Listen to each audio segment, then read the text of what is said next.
Donc vraiment pour remercier nos intervenants et vraiment pour rappeler à tout le monde la force et l'originalité aussi de cette soirée, c'est que pour une fois, on a parlé de la souveraineté nationale et populaire des pays d'Afrique sans chercher à l'opposer à la souveraineté de la France et des pays d'Europe. C'est la première chose. Donc on a montré que c'est totalement compatible, parce qu'un des discours justement de la classe dominante pour se maintenir, c'est de faire croire au peuple français que si on donne plus de souveraineté aux pays d'Afrique, ça va être à leur détriment. Pourquoi ? Parce qu'en fait, le colonialisme sert justement à la classe dominante et par exemple, la classe dominante française à donner quelques miettes de confort à son propre peuple, sauf que c'est des miettes qui sont volées aux pays africains. Alors que si on avait des rapports sains où on arrivait justement à avoir une société égalitaire, eh ben, on pourrait jouir du même confort sans avoir à le voler à d'autres pays. Et ces pays aussi pourraient jouir du même confort et on n'aurait pas tous les problèmes justement de guerre, alors de migrants, etc. Ces problèmes ne se passeraient pas de la même manière. Donc il faut bien comprendre que notre classe dominante, elle divise pour mieux régner.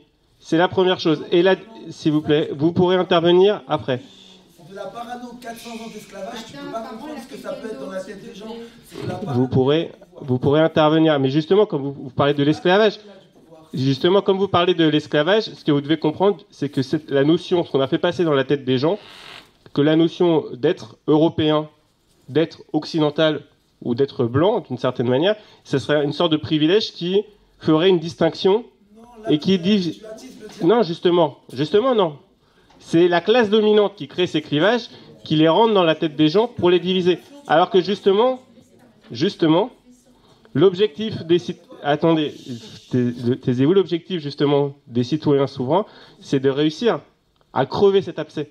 Ça veut dire à pas le mettre sous le tapis, à en parler, à le dire, pour pouvoir après le surmonter et pour pouvoir crever l'abcès. Et donc cet abcès, on le crève. Comme l'a dit Théophile, il y a eu un apartheid. Ça veut dire que quand on parle de la République universaliste, sur le papier c'est très bien, mais en pratique, jusqu'en 1962, c'était une république d'apartheid, puisque en Algérie, il y avait environ 10% de la population considérée comme française, qui n'avait pas les mêmes droits que les autres.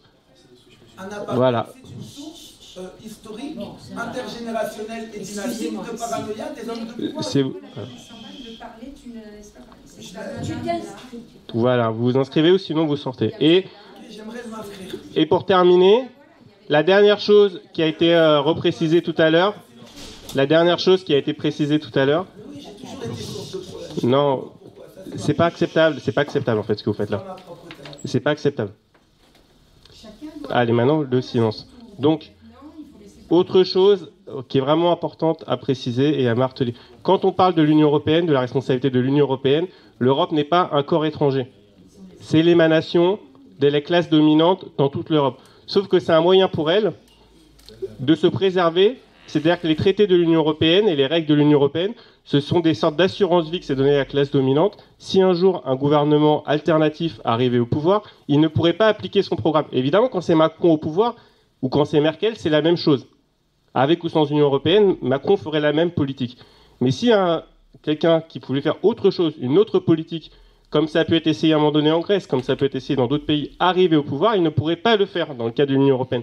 Donc ce sont des traités, des verrous qui sont là pour empêcher des politiques alternatives. Et de la même manière, en Afrique, tous les traités de libre-échange qui ont été imposés, tout l'étranglement avec la dette, tous les partenariats avec le FMI, sont là pour empêcher qu'un Thomas Sankara, qu'un libérateur puisse arriver au pouvoir et puisse mener sa politique. Et donc là encore, il n'y a pas de différence formelle quand on a des dirigeants corrompus. Effectivement, quand il y a des dirigeants corrompus, ils mènent la même politique corrompue dans tous les cas. Mais ce sont des verrous supplémentaires qu'on met sur ces pays pour empêcher une politique alternative qui, d'après l'analyse du collectif, à l'heure actuelle ne peut se faire une politique alternative que dans l'échelle de l'État-nation, parce qu'à l'heure actuelle, c'est l'échelon privilégié pour que s'exprime la souveraineté des peuples et mettre en place des services publics et des systèmes de protection sociale.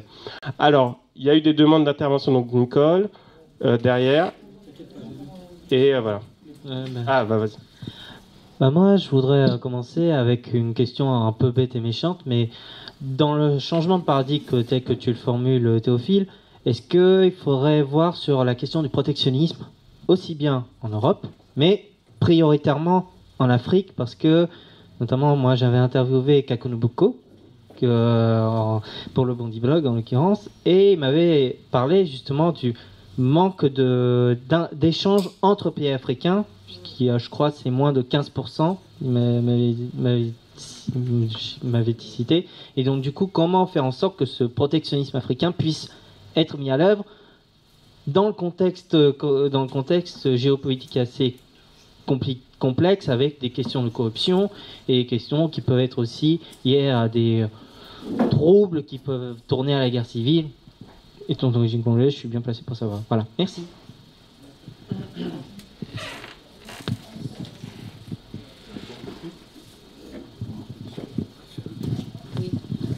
Pour enfoncer le clou, ça veut dire que ces pays d'Afrique, on est des éternelles victimes et qu'on ne pourra jamais qu'on ne pourra jamais, à moins de construire des solidarités alternatives.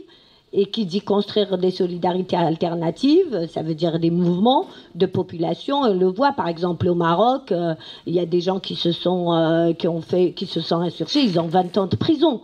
Et on voit bien la France, pays des droits de l'homme, qui n'arrive pas à dénoncer cette absence de démocratie, alors qu'elle est le chantre de la démocratie quand il s'agit d'autres pays qu'elle veut, qui sont qui sont sa cible. Donc effectivement, c'était intéressant ce que tu disais par rapport au contrat qui avait été d'échange, qui avait été déjà signé, alors qu'ils n'étaient pas indépendants. Et du coup, ça perpétue effectivement la domination et les échanges inégaux. Mais effectivement, c'est tout un programme parce que ces pays-là vont empêcher justement cette alternative de construction d'un espace géopolitique. Et le problème, c'est qu'il y a des potentats locaux qui sont renforcés, qui trouvent leur intérêt et qui sont... Et du coup, c'est hyper compliqué. C'est hyper compliqué de s'attaquer à ces puissances. Moi, je suis partie, par exemple, au Sénégal. Moi, je suis d'Algérie. Les Français et tout, il n'y a pas beaucoup de présence étrangère parce que le tourisme n'est pas bon, c'est pas très bien, etc. Donc, on n'a pas vraiment une présence étrangère économique.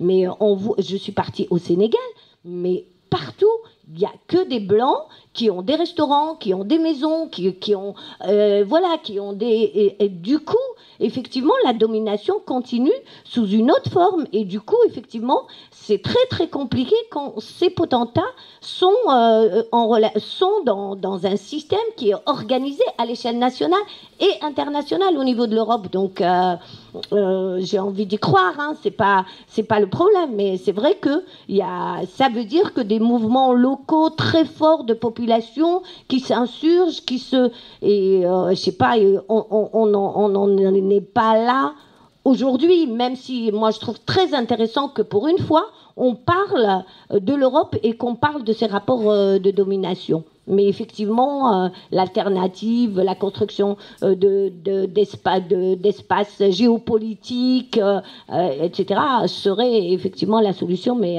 je pense qu'il y a beaucoup de boulot.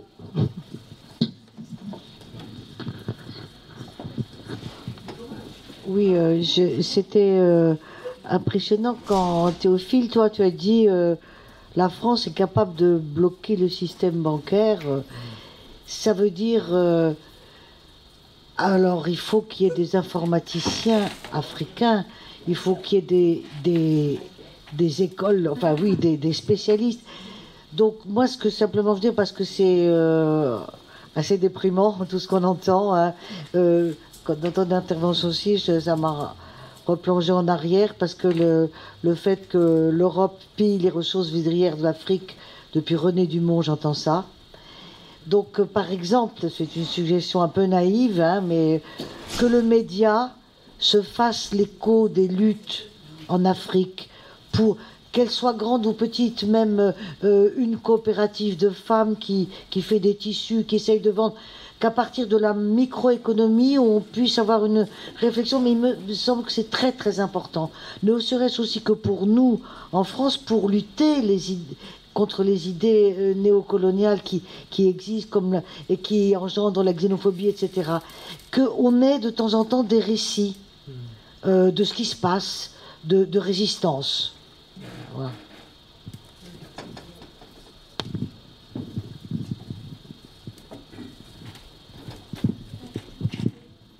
Bonsoir. Bonsoir.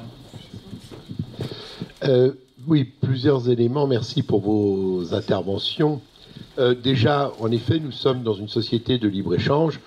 Si demain le capitalisme a besoin de revenir comment dirais-je, au protectionnisme, il reviendra au protectionnisme. Le choix est en fonction des intérêts, et notamment des intérêts de ceux qui ont la possibilité de dominer par rapport aux autres. La deuxième chose, sur la question européenne, il faudrait garder présent à l'esprit, lorsque nous abordons notamment les comportements des différents États, et notamment sous l'angle de la démocratie en Europe, l'Europe occidentale, depuis la guerre, est quand même dans un ensemble démocratique, même si parfois on fait beaucoup de coups de canif, mais enfin on est quand même dans un ensemble démocratique depuis 75 ans, dans des pays qui, pour beaucoup, avaient quand même connu la démocratie avant-guerre. Lorsque l'on se trouve avec un certain nombre de pays, notamment de l'Est, les anciens pays qui étaient sous le joug de l'Union soviétique, on a affaire aujourd'hui à des pays qui ne connaissent la démocratie que depuis 30 ans, et pour certains n'avaient même pas connu la démocratie avant la guerre. Et donc ça joue, ce sont des éléments qu'il faut tenir compte. La notion de démocratie n'est pas perçue de la même façon. Moi je me rends compte quand je vois avec des amis bulgares ou roumains, c'est pas du tout la même façon de concevoir la démocratie telle que nous l'envisageons, et nous-mêmes, nous n'avons pas la même vision de la démocratie que l'Amérique a de la démocratie. Je ne dis pas qui a tort, qui a raison. Je dis simplement qu'il faut tenir compte de cette chose. La troisième élément sur la politique de la France. Oui, la France a fait son jeu. Bon, ce que je sais aussi, c'est qu'un certain nombre d'Africains avaient apprécié quand même qu'il y ait en la France quelque chose qui représentait justement un choix qui n'était pas soit de tomber directement sous la dictature américaine ou sous la dictature soviétique. Je tiens quand même à rappeler, même si De Gaulle a fait certainement beaucoup d'erreurs, même concernant l'Afrique, mais enfin, il n'était pas très aimé, notamment des Américains, et ça emmerdait beaucoup les Américains que le général De Gaulle mène une certaine politique internationale, tout le monde le sait. Dernier point.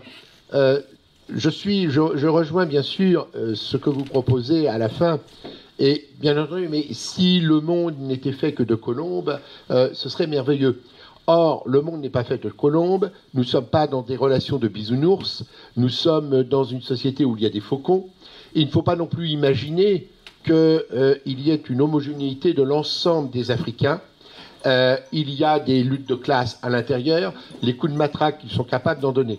Et je terminerai juste sur un point, ayant enseigné à un moment donné à des étudiants africains, d'Afrique noire, en France, alors que je discutais de questions de développement, certains m'ont dit « mais nous, ça ne nous intéresse absolument pas parce que les autres vont prendre notre place ». Sous-entendu, ceux qui on aiderait au développement prendraient leur place de ces gens-là. Les dominants. Et les autres, c'était leur propre progénère. Oui. On va arrêter là le premier tour et on fera un deuxième tour. Ça fait déjà quelques questions. Ok, bon, alors, tu as parlé de protectionnisme africain. Comment le développer dans un contexte où les Africains échangent peu entre eux? Je pense que la question des échanges entre États africains est mal posée. Les Africains n'échangent pas entre eux parce qu'ils ne produisent pas ce qu'ils peuvent échanger. Le Burkina ne va pas acheter du cacao de la Côte d'Ivoire pour faire quoi? L'Afrique du Sud ne va pas acheter... comment dire? C'est-à-dire que cette logique d'extraction des matières premières fait qu'effectivement les Africains n'ont rien à échanger entre eux, et les choses qui pourraient échanger même seraient nuisibles. Par exemple, si on envoie de la tomate d'un pays à un autre, ça veut dire qu'en fait on met en péril même l'agriculture de ce pays-là. C'est-à-dire... je pense que l'urgence, c'est pas que l'Afrique échange beaucoup entre elles, c'est que l'Afrique arrive à s'unir politiquement pour résister aux assauts de l'Occident et de la Chine. Et notamment pour mieux vendre les matières premières. Imaginez, le cacao, moi je reviens dessus tout le temps, parce que j'ai beaucoup bossé dessus. 4 pays africains produisent quasiment 60 à 70% du cacao mondial. La Côte d'Ivoire, le Ghana, qui sont des voisins, et qui parlent même ethniquement c'est pareil. Le Nigeria et le Cameroun. Mais ils doivent s'entendre pour se dire, bon, écoutez, on va imposer aux autres pays que le tiers de la production, puis 50% de la production de chocolat soit de chez nous. Je pense que l'unité aujourd'hui de l'Afrique doit être une unité politique. on ne peut pas faire d'unité économique sans unité politique. Et une unité politique fondée sur, les conséquences historiques du colonialisme. Bon, dès que tu dis ça, on te traite de gauchiste et en fait on t'exclut. Mais en fait, il n'y a pas d'urgence pour que les tomates du Burkina arrivent en RDC. C'est pas une urgence absolue. Et il y a aussi une question d'unité politique, notamment pour gérer effectivement les migrations internes à l'Afrique. Parce que l'Afrique se caractérise par... Il y a des endroits hyper vides, comme en RDC, et il y a des endroits assez pleins, comme au Rwanda. Et en fait, on voit que l'incapacité de poser la question de la mobilité au sein de l'Afrique crée des guerres épouvantables. Bref, il faut des grands hommes politiques en Afrique pour régler les questions d'unité politique. Le reste, c'est de la gnognotte. En fait, la zone de libre-échange africaine, par exemple, ça c'est un des trucs les plus ridicules qui a été créé depuis longtemps. Alors, vous avez demandé finalement comment sortir... je préfère d'abord répondre à monsieur. Alors, vous avez parlé en fait du capitalisme qui, s'il doit revenir au protectionnisme, le fera. Je pense quand même qu'on a une période assez intéressante de l'histoire de l'humanité où en fait il y a une question, il y a une lutte des classes capitalistes mondiales. Notamment quand on regarde aujourd'hui Bolloré. C'est très intéressant ce qui est en train de se passer parce qu'il représente vraiment le capitalisme français dans toute sa splendeur. Et en fait, notamment dans l'audiovisuel, Canal+ est en train de mourir sous les coups de boutoir, 1, de Netflix, 2, de tous ces groupes dont on ne sait pas d'où ils viennent, qui ont plein d'argent pour acheter les matchs de la Ligue 1 ou bien de la Champions League. En fait, ces groupes comme un groupe espagnol, il y a tout cet argent du Golfe qui vient racheter une partie. Parce que Bolloré, Canal+ s'est fondé sur le sport et le cinéma. Et en fait, finalement, le passage à Internet, la dérégulation en fait du marché de l'audiovisuel fait que Canal+ est en danger. Aujourd'hui, effectivement, même sur les ports, etc., il y a quand même des crises internes au capitalisme international. Et ce que Trump fait en fait en poussant des grands cris l'explique aussi, c'est-à-dire que il y avait une sorte de partage des rôles du capitalisme. Les capitalistes chinois étaient les petits cons qui allaient assembler les iPhones, et puis ils ont fait des Huawei, et puis les Américains ne sont pas contents. Il y a quand même ça. C'est pas à un moment donné, effectivement, s'ils sont très en danger, ils vont s'entendre, mais c'est quand même intéressant. Et surtout, la question de la France qui était une sorte de milieu entre les empires américains et russes, moi en fait je trouve que c'est pas acceptable parce que la France a été une continuité en fait avant et après la guerre froide. C'était une continuité dans ces pays-là et ça rigolait pas et je pense que la figure du général de Gaulle, par exemple, elle est très ambiguë pour un franco-africain comme moi, parce qu'en fait, je le déteste à la folie, et je le respecte quand même, parce qu'en fait, d'une part, il a incarné une sorte d'ambition nationale, mais d'autre part, elle s'est construite quand même sur le sang de mes grands-parents, c'est-à-dire que De Gaulle a foutu mon grand-père en prison. Je veux dire, en fait, le nombre de morts que le gaullisme a créé en Afrique, il est épouvantable, et ça me dérange vraiment parce qu'effectivement, il aurait suffi que cet homme ne soit pas le père parce que pour moi, c'est le père du grand remplacement. La théorie du grand remplacement, c'était quand même, il était presque aussi fasciste que les autres, sauf qu'il était un fasciste pro-français, je veux dire nationaliste. Il n'était pas prêt à vendre son pays à l'Allemagne, et en ce sens, il était honorable. Mais les conceptions politiques de De Gaulle étaient d'une réaction telle que, en fait, il a empêché de faire quelque chose de beau. C'est-à-dire, en fait, il aurait pu avoir quelque chose de beau, de plus large, si, en fait, il avait considéré les Africains autrement. Et moi, je pense que le camp de Thiaroye, le massacre du camp de Thiaroye, qui n'est pas un massacre gigantesque, quand on regarde l'immensité des crimes du gaullisme en Afrique, c'est la preuve absolue que ce monsieur était quand même un facho. Je suis désolé. Quand les soldats, les tirailleurs sénégalais, ils reviennent, en fait, après avoir lutté pour la mère patrie, on les fusille. Quand la libération de Paris doit arriver et qu'on déshabille les Sénégalais pour habiller des Blancs, ça veut dire quoi? En fait, quel message on veut faire passer? Parce que imaginons qu'en fait les soldats, les tirailleurs étaient arrivés, en fait, l'entrée des troupes victorieuses à Paris, qui avaient eu des Noirs, comme il y a aujourd'hui des Noirs dans l'équipe de France. Je veux dire, les choses il y aurait quelque chose dans le mental qui aurait changé. Mais en fait, il a fallu maintenir cette idée de l'inégalité des races. que, en fait, moi, je le vis ainsi parce que, bon, voilà, il se trouve que je suis noir, il se trouve que je suis d'origine camerounaise, il se trouve qu'au Cameroun, le gaullisme, ça n'a pas été la rigolade. Et donc, voilà, c'est quelque chose aussi qui fait que des fois, en fait, on considère les gens comme nous, comme des mauvais Français, parce qu'à un moment donné, tu es vraiment partagé entre l'admiration folle et la haine puissante, parce que c'est extrêmement ambigu, ce personnage, il est ambigu. Et je pense que, franchement...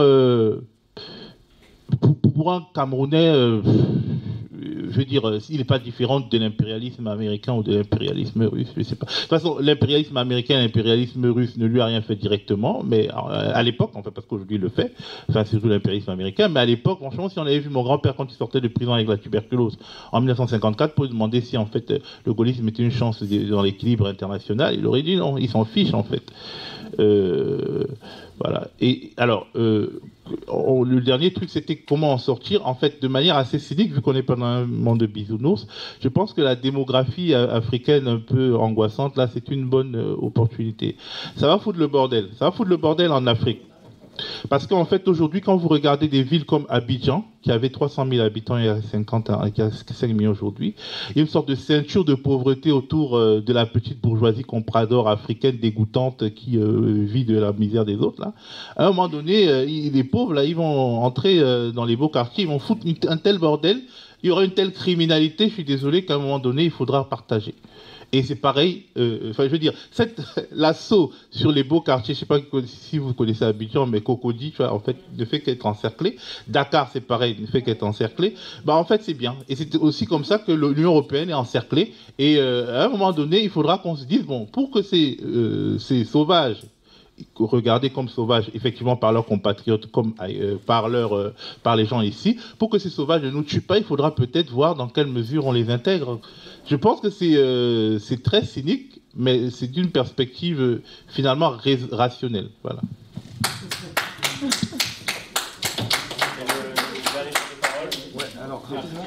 Je voulais juste dire 2 mots rapidement sur la question de l'alternative, parce qu'il y a la question du coup de comment est-ce qu'on sort de la situation. En fait, c'est là où c'est subtil, je pense. C'est subtil pour les Français, en fait, de proposer des alternatives à la situation actuelle, parce qu'on sombre assez vite dans des discours qui, sans s'en rendre compte, sont des discours néocoloniaux. C'est-à-dire qu'en gros, aujourd'hui, on a une relation avec l'Afrique qui est pas bonne, on n'aide pas l'Afrique à se développer, donc on va trouver une meilleure façon d'aider l'Afrique à se développer en faisant une autre... Enfin, c'est le plan A, quoi, hein, mais version Afrique, en gros. Hein, on va faire l'Afrique française, mais une Afrique sympa. Alors que, justement, c'est pas ça dont il s'agit. Il faut être subtil dans la mesure où la boussole qu'on doit avoir à l'esprit, c'est la boussole de la souveraineté. L'idée, c'est de mettre les pays africains dans les conditions, enfin de leur laisser la possibilité d'exprimer leur souveraineté comme bon leur semble. Et d'ailleurs, c'est à ce titre que je me dissocie, par exemple, du discours souverainiste que va tenir un Dupont-Aignan, qui va vous dire ben non, en fait, la France-Afrique, c'est bien, parce que si c'est pas nous, ce sera les Chinois. Mais en fait, peu importe. Et c'est la discussion qu'on avait hier, d'ailleurs, avec Théophile. En fait, c'est pas à nous de préjuger de la façon dont les Africains pourront se réapproprier leur destin. Simplement, ce qu'il faut, nous, à notre échelle, en tant que Français, là je parle en tant que Français, parce que je pourrais aussi parler en tant qu'Africain, en tant que Français, il faut avoir à l'esprit qu'il s'agit de déconstruire toutes les mécaniques qui font qu'aujourd'hui, les pays africains sont à la merci économique, militaire, diplomatique, etc., des puissances occidentales. Il y en a plein, hein, des moyens. Enfin, on a plein d'idées. Hein. Je veux dire, à gauche, on a bien réfléchi. Il va falloir dénoncer l'ensemble des réseaux mafieux de la France-Afrique, qu'ils soient politiques, qu'ils soient économiques. Bah, on parlait de Bolloré. Enfin, le cas Bolloré est quand même incroyable. Je veux dire, le degré de compromission de la classe politique africaine, de la classe politique française et des grands groupes économiques français, elle est incarnée par Bolloré, qui est pour le coup une caricature, hein, vraiment de la corruption totale des élites économiques et politiques africaines d'un côté et des élites françaises de l'autre. La dénonciation de tous ces réseaux-là, la fin du libre-échange, on met fin au libre-échange, on arrête en fait. Et ça s'inscrit d'ailleurs dans un programme plus général de relocalisation des productions à l'échelle française, d'ailleurs qui nous ferait le plus grand bien, de planification écologique dont on a le plus grand besoin aussi à l'échelle de la planète. Il faut redéfinir totalement la politique qui est à l'origine de l'aide au développement. Petite phrase intéressante que je vous cite, qui a été prononcée par le Comité pour l'annulation de la dette du tiers-monde. En 2012, le rapatriement des bénéfices de la région la plus appauvrie de la planète a représenté 5% de son PIB, contre 1% pour l'aide publique au développement. Dans ce contexte, il convient de se demander qui aide qui. Donc en fait, c'est de ça qu'il s'agit, en fait, vraiment de repenser l'aide au développement comme une mécanique permettant aux pays d'Afrique de pouvoir se doter des outils qui vont lui permettre d'avoir une véritable souveraineté économique, donc de se doter d'une véritable industrie, en libérant justement l'aide publique au développement et les prêts qui sont accordés aux pays d'Afrique de toutes les conditionnalités qui les enferment dans une logique perpétuelle de soumission à l'appareil industriel européen. Commencer par supprimer les dettes. Oui, voilà, supprimer les dettes odieuses déjà, bien sûr, supprimer les dettes odieuses. Voilà, on a toute une série d'idées sur la façon dont il s'agirait de commencer à fonctionner, contrôler les flux migratoires, mais ensemble. Pas simplement nous qui mettons des gardes frontières et qui disons les gens rentrent pas, ou payer le Maroc ou la Turquie pour dire les gens rentrent pas. On peut organiser en fait une politique concertée de migration qui permette à terme d'arriver à une situation où les gens cessent de partir de chez eux parce qu'ils n'ont plus les moyens de vivre correctement. Exactement, et qu'ils puissent aller éventuellement s'installer dans des pays étrangers parce qu'ils l'ont voulu et pas parce que ça leur a été imposé par la misère, qui a été d'ailleurs semée par les pays, les politiques économiques imposées par les pays européens, entre autres. Donc voilà des façons de réfléchir à une véritable alternative au néocolonialisme et à l'impérialisme. Pour le dernier tour de questions, avec les inscrits.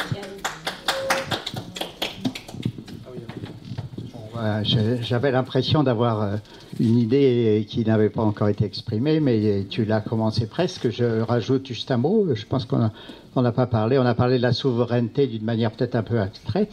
Moi, je voulais rajouter la question de la souveraineté alimentaire. Tu as presque dit, mais tu n'as pas dit ça comme ça.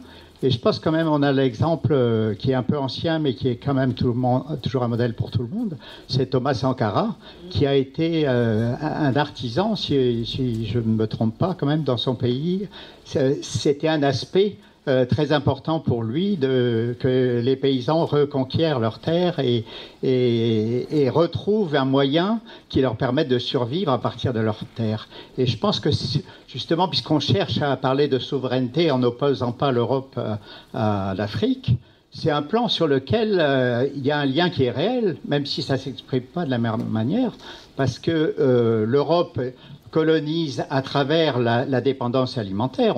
On sait que depuis l'histoire de la Révolution verte, dans les années 60-70, ça a été un moyen pour imposer un mode de production capitaliste qui s'est généralisé et qui a appauvri toutes les productions vivrières. Et puis on continue. Aujourd'hui, il y a l'histoire des poulets. On aide les fabricants de poulets industriels bretons en achetant. L'Europe achète leurs poulets de très mauvaise qualité pour les vendre en Afrique à très bas prix et empêcher la culture, enfin l'élevage vivrier, si on peut dire, de poulets locaux. Tout ça, en fait, on pourrait se retrouver sur un objectif commun, parce que tous les pays ont intérêt à avoir leur autonomie sur le plan alimentaire. Et nous, on voit bien qu'on la perd au profil des industriels de la semence américains ou autres. Et que de ce point de vue-là, les paysans, les petits paysans français sont pas dans la même situation de pauvreté, mais ils sont quand même un peu dans le même mécanisme. Et donc, je pense que c'est des idées au niveau des idées, mais au niveau concret, il y a toutes sortes de choses concrètes.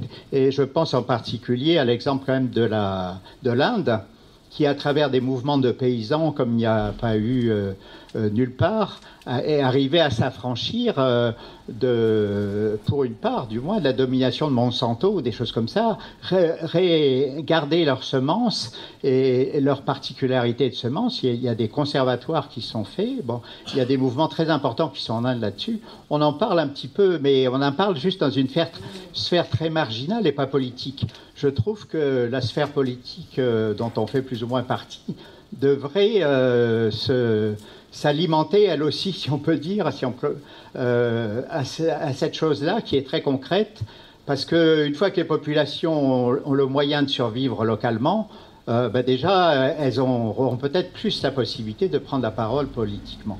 Mais tant que la survie n'est pas possible, sauf à travers des subsides qui viennent de l'étranger, de l'aide au développement, n'importe quoi, mais qui en réalité, c'est une aide à l'importation de produits étrangers, donc c'est une aide aux industries agricoles, généralement d'Europe ou d'Amérique ou de n'importe où. Donc c'est ce cercle-là qu'il faut rompre. Et je pense quand même que, je trouve que dans les idées de la gauche politique, c'est trop laissé à quelques rêveurs écologiques. Voilà. Reprendre ça, c'est lui donner une dimension qui peut lui permettre d'aller beaucoup plus loin.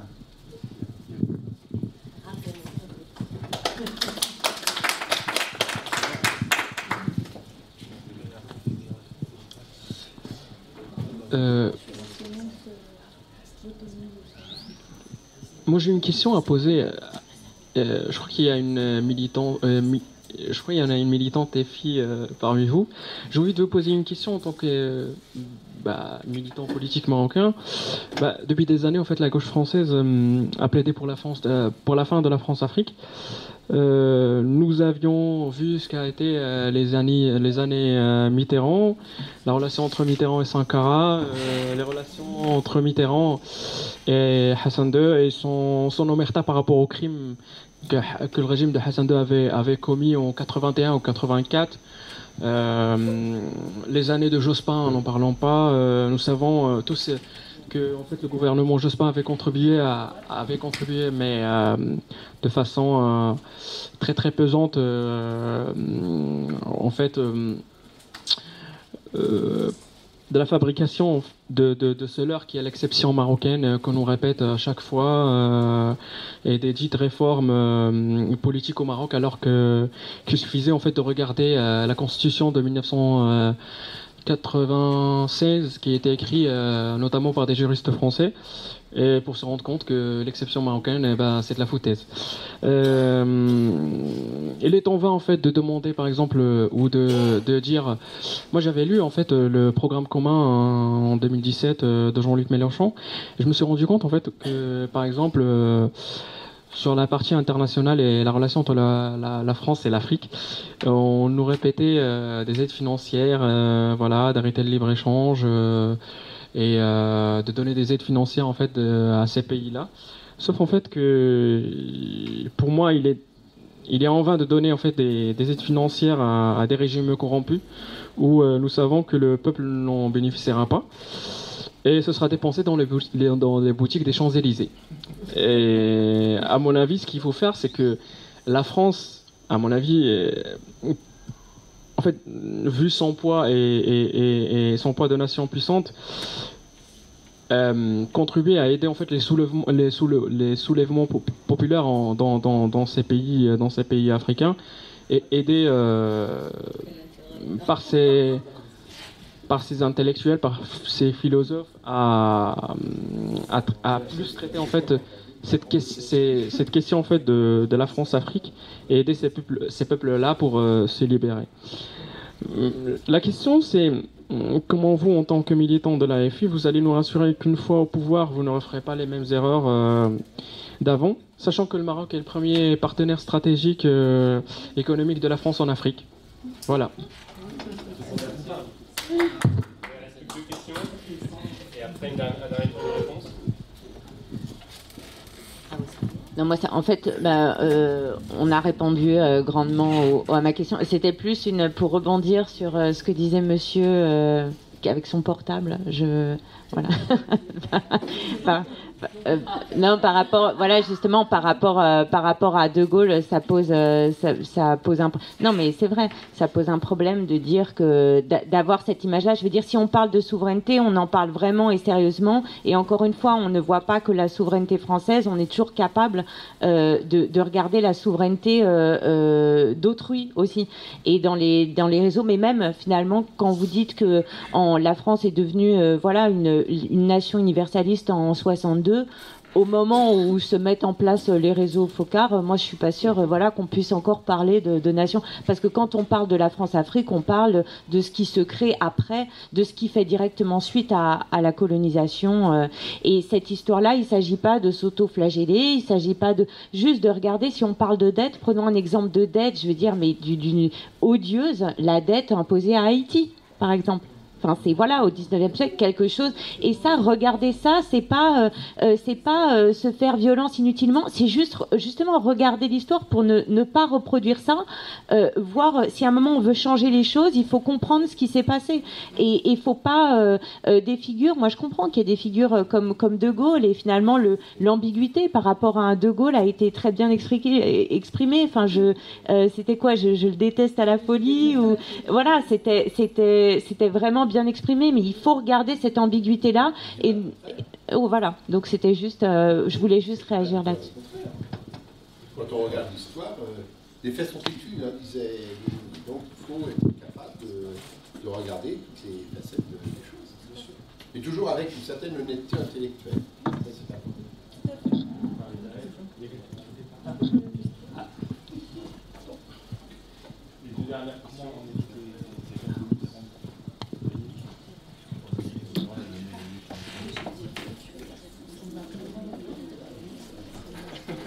Ouais.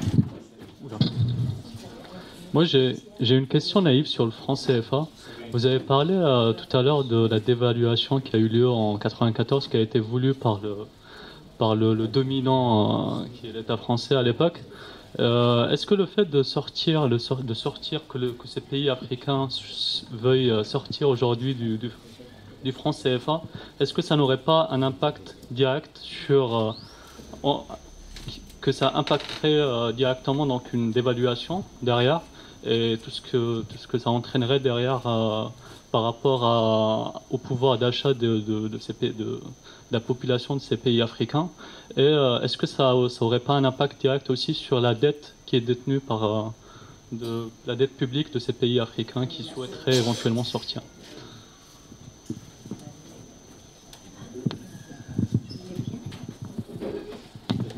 Moi, je voudrais que vous éclaircissiez un peu comment, dans votre analyse, chacun des trois, vous appréhendez le rôle, parce que le thème, c'est comment l'UE, l'Europe et la France peuvent sortir, et l'Afrique peuvent sortir de la néocolonisation. Hein. Et dans l'appréciation de la situation, j'aimerais savoir comment vous positionnez la Suisse. Alors, j'ai bien entendu que sur la question des migrants, la Suisse est incluse dans les dispositifs, mais j'aimerais bien, à ma connaissance, l'essentiel des biens mal acquis par la bourgeoisie corrompue d'Afrique noire francophone, pour le moins, sont détenus dans les banques suisses.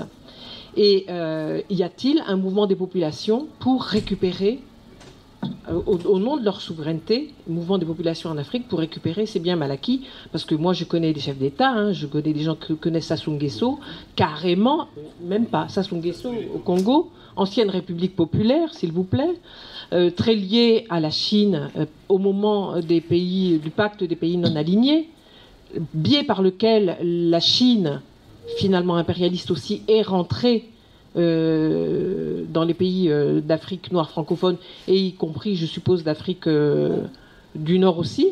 Donc moi, j'aimerais bien savoir comment vous positionnez ces pays-là dans votre analyse, savoir quel est le rôle de la Chine aujourd'hui dans une nouvelle logique impérialiste. Je crois qu'il y en a une qui est violente par l'accaparement de terres.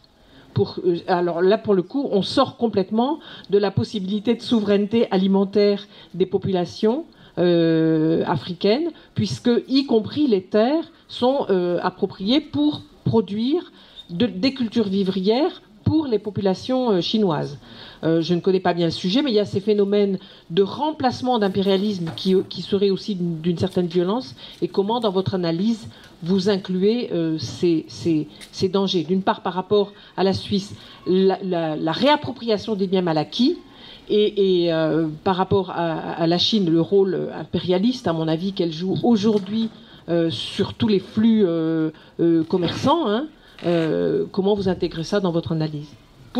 tant qu'à faire, s'il faut une alternative, ça soit vis-à-vis de tous les impérialismes. Oui, juste par rapport à la souveraineté. Autant la souveraineté dans les pays dominés, je la comprends, autant dans les pays de l'Union européenne, ça prend une consonance un peu droitière et un risque d'enfermement. Voilà. Bien, des récits de résistance, c'est bien. Sinon, c'est désespérant.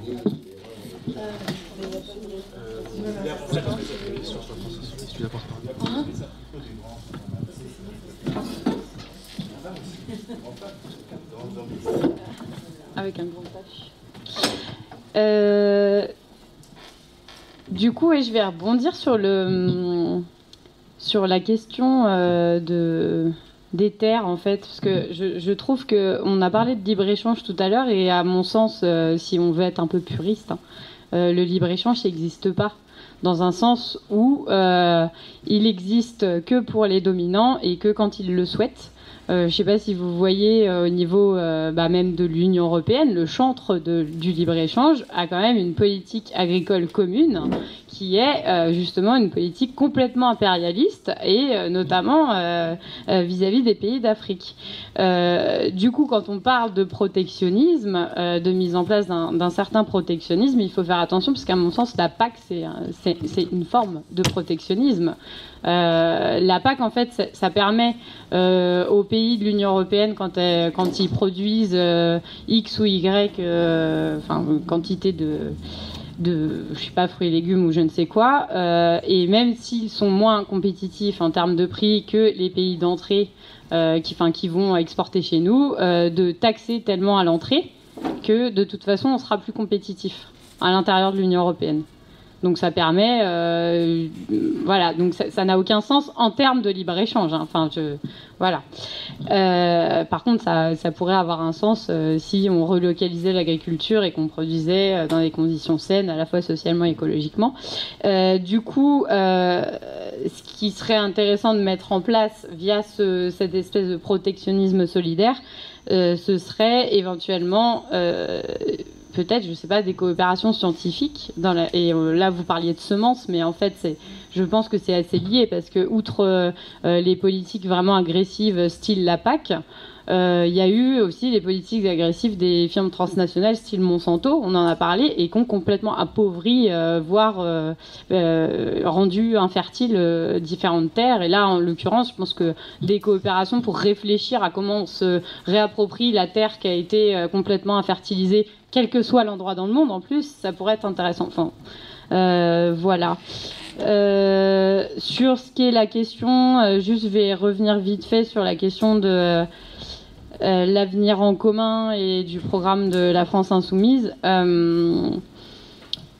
Je vais faire une réponse Avenir en commun et programme de la France Insoumise. Donc, dans le programme de la France Insoumise, ce qui est prévu, c'est le changement aussi des institutions et donc la redéfinition d'une nouvelle constitution, la 6e République, qui soit faite par et pour les peuples via une constituante et qui réduirait, enfin en tout cas dans les objectifs de l'avenir en commun, la proposition qu'aurait la France Insoumise pour cette constituante, ce serait de mettre les élus face à leurs responsabilités via, par exemple, un référendum révocatoire qui permettrait aux citoyens de révoquer les élus qui ne respectent pas leurs promesses. Donc ça, c'est la réponse Avenir en commun.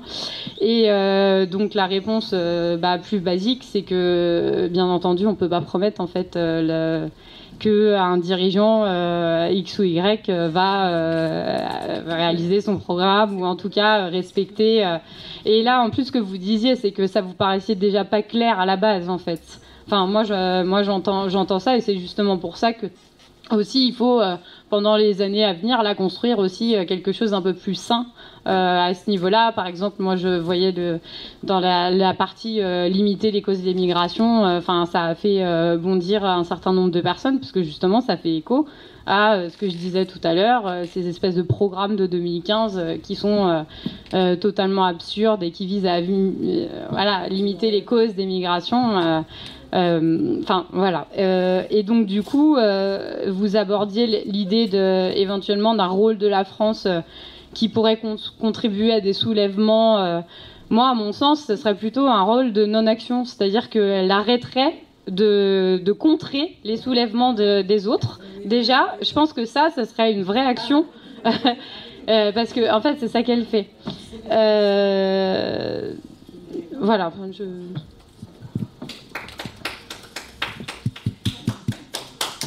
Moi, je voulais répondre par rapport à la Chine, parce que la Suisse, moi, je suis pas un grand connaisseur.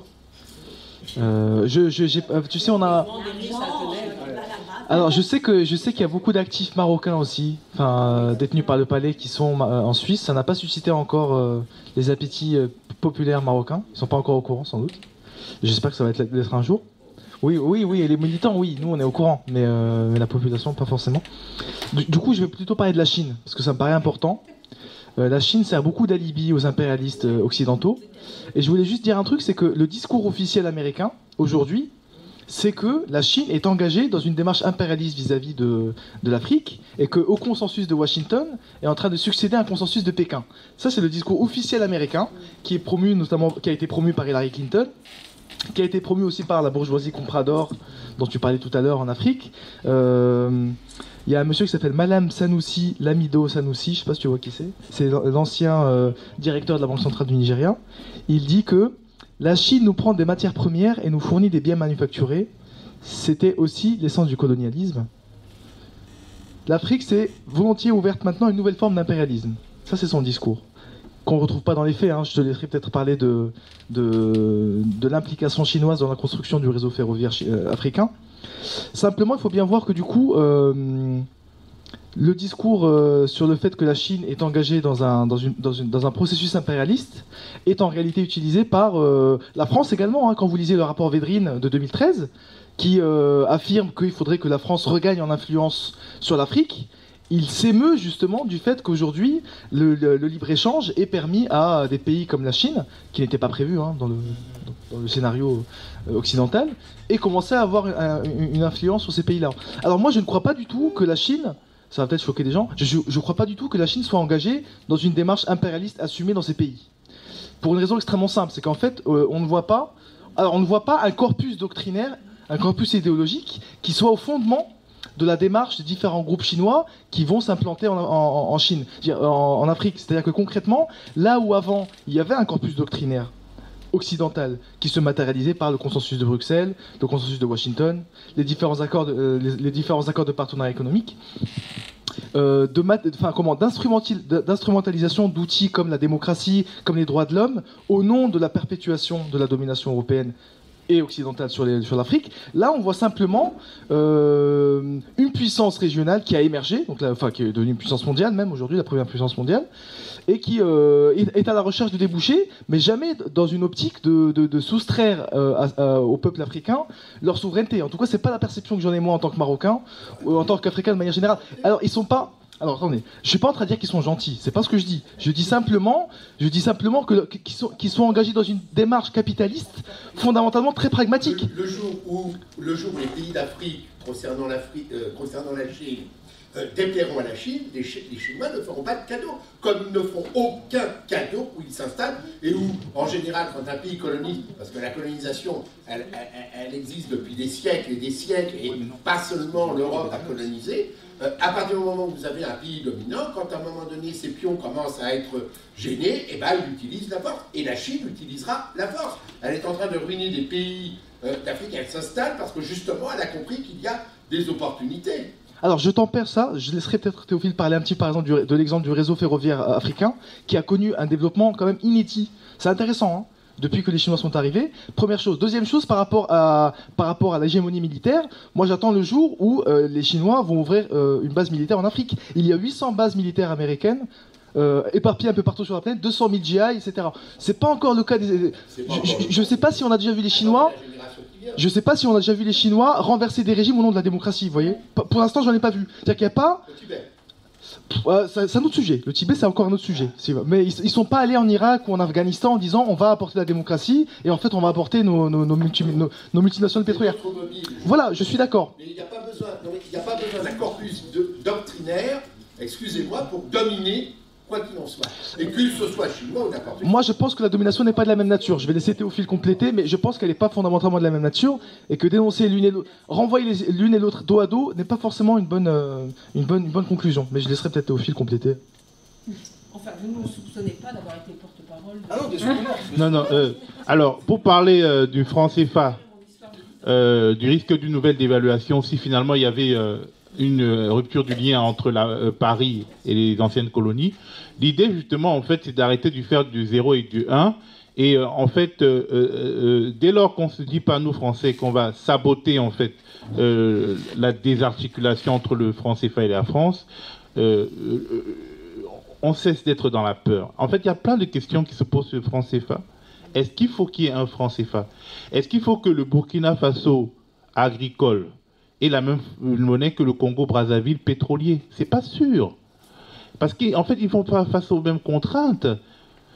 Et ça va pas de soi. Ils n'ont même pas le même niveau de développement. On peut imaginer une monnaie commune, mais pas une monnaie unique.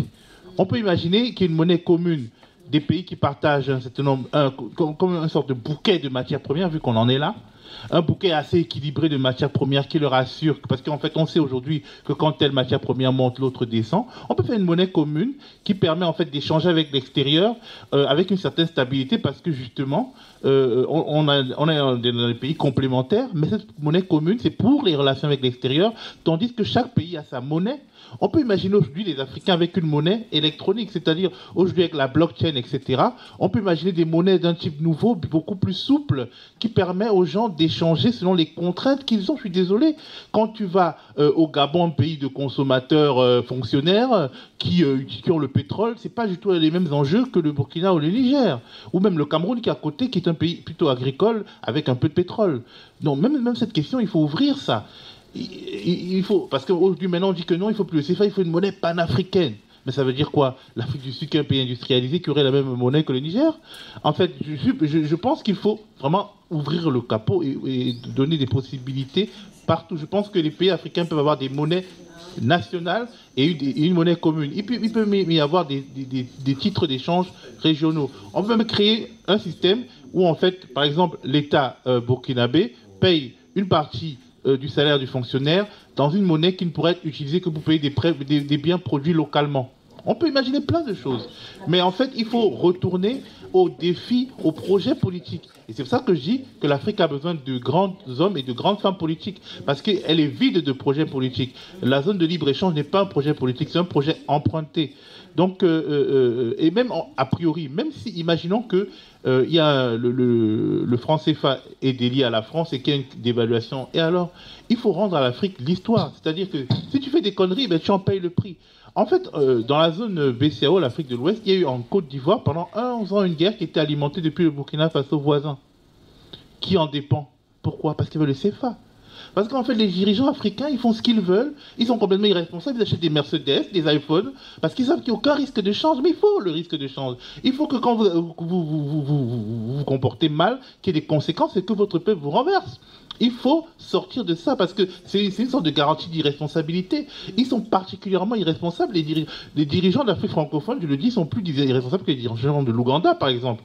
Parce qu'ils ils ont une assurance tout risque, un des pays très pauvres, mais qui s'amusent à faire des guerres par rébellion interposée, tranquille, cool.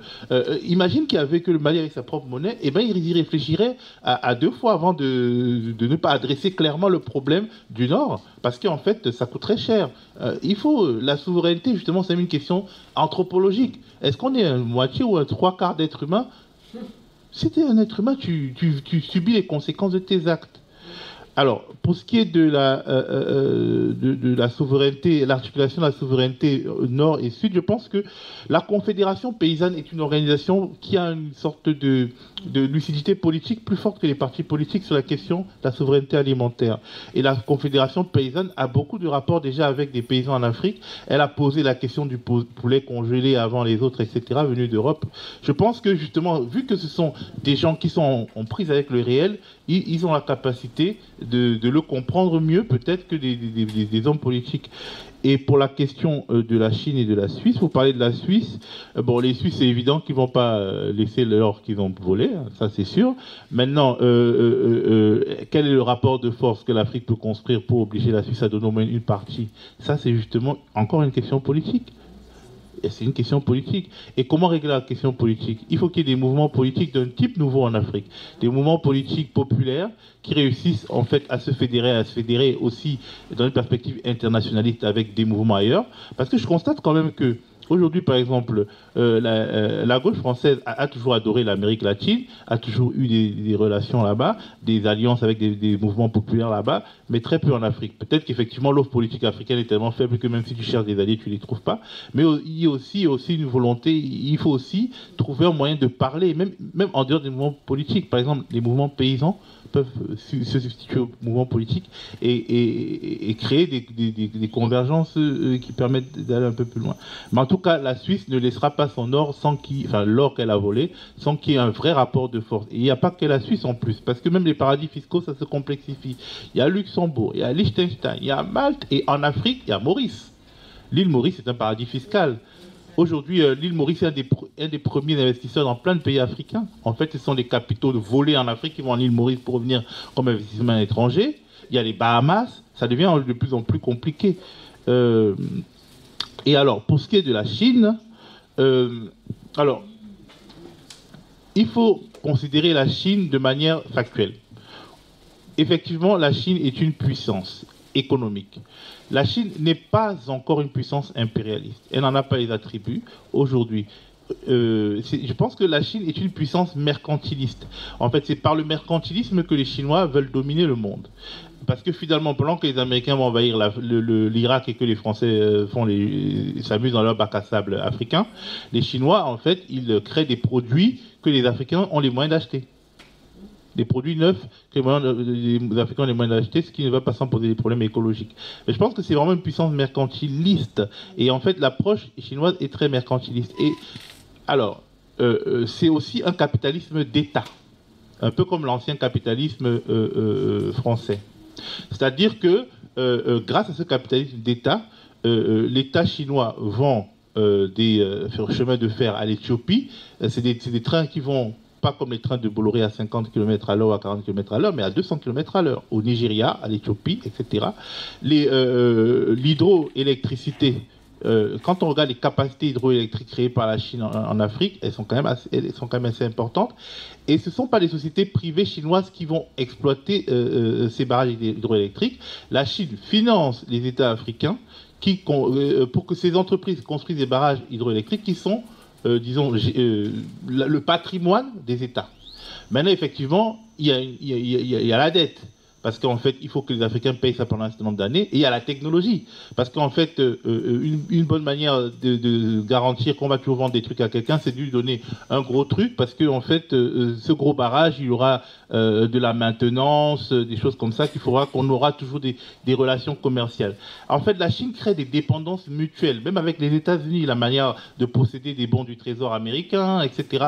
Je pense qu'il faut regarder le mercantilisme chinois à une aune particulière. En fait, effectivement, les Chinois développent un nouveau type de capitalisme, disons, ou alors reviennent dans l'ancien type de capitalisme. Mais en tout cas, c'est un mercantilisme de dépendance mutuelle. Et la dépendance mutuelle vient aussi de celui qui n'a pas la force physique. Parce que si la Chine pouvait envahir les États-Unis, il n'achèterait pas autant de bons du Trésor américain. Si la Chine pouvait envahir les pays africains, ils ne seraient pas dans leur fameux partenariat gagnant-gagnant, entre guillemets. Je pense qu'il faut regarder la Chine pour ce qu'elle est. Et l'urgence absolue aujourd'hui, ce n'est pas d'empêcher la Chine de prendre des parts en Afrique. D'autant plus que la Chine, notamment sur le défi écologique, a des choses à nous enseigner à nous. Comme l'Inde a des choses à nous enseigner sur les libertés numériques. Aujourd'hui, la neutralité du net est mieux défendue au Brésil ou en Inde qu'en France ou en Belgique. Voilà, c'est un peu ce que je voudrais dire.